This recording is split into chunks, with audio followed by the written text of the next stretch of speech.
J'ai déjà pas le droit de rentrer déjà. Bah alors il dit pas s'il est content, le président de la communauté de communes. Il a le sourire.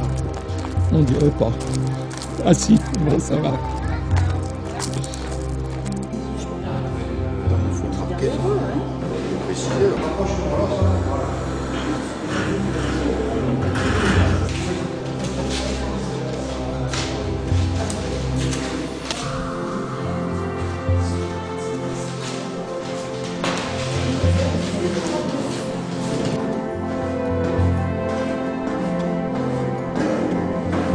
Trop tard.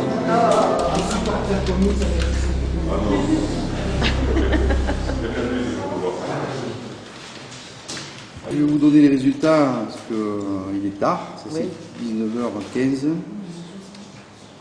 Donc, les listes électorales qui nous ont été fournies par la préfecture comportaient 7405 personnes.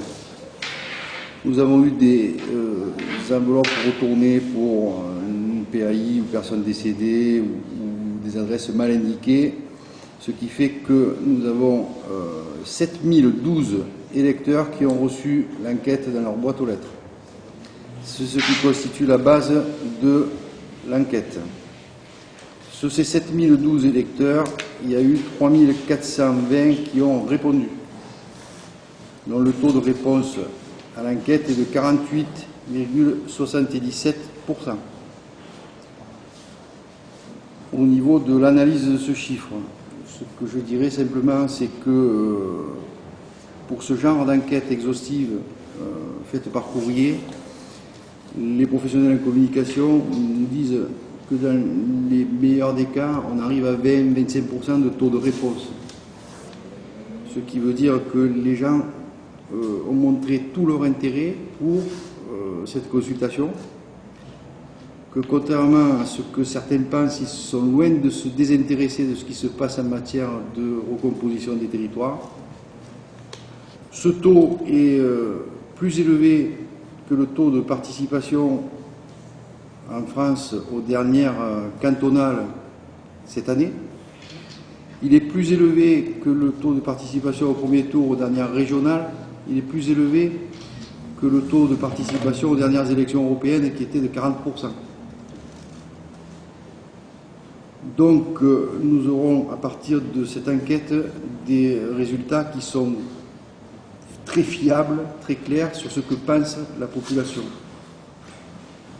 Sur ces 3420 électeurs, 3420 bulletins, 26 bulletins réponse étaient des bulletins nuls parce que non renseignés convenablement, ils ont été déclarés nuls. Le nombre de réponses exprimées est donc de 3394. Ont approuvé la proposition du schéma départemental, c'est-à-dire sont favorables à l'intégration de la 2C2A à l'agglomération alésienne, 593 bulletins, soit 17,47%.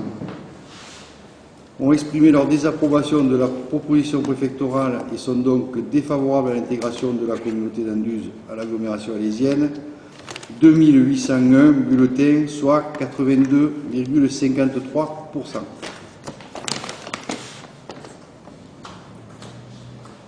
Dans l'ensemble des communes, les gens ont montré leur désapprobation de la proposition préfectorale.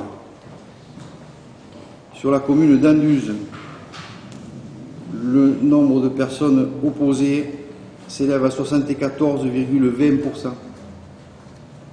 Sur la commune de Tornac, à 90,94%. Sur la commune de Cardet, à 90,91%. Sur la commune de Ribotte-les-Tavernes, à 87,18%. Sur la commune de Générargues, à 83,39%. Sur la commune de Lézan, à 75,93%. Sur la commune de Massillargues, à 91,03%. Sur la commune de Saint-Sébastien-d'Aigrefeuille, à 87,34%.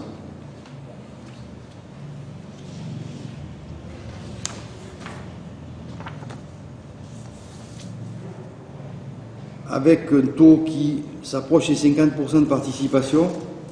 L'enquête que nous avons lancée a indéniablement atteint un niveau que même les plus optimistes d'entre nous n'osaient même pas espérer.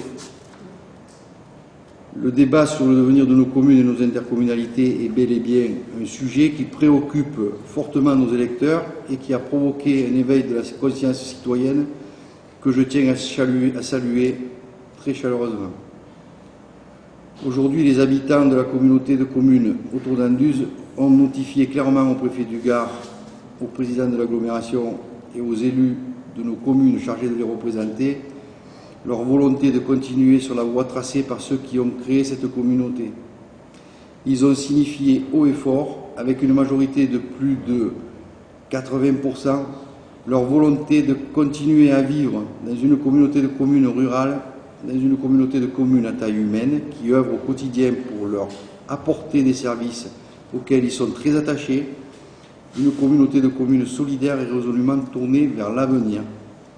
Le message adressé par nos citoyens aux représentants de l'État et aux membres de la CDCI est clair. Je souhaite pour ma part qu'il soit entendu. Merci.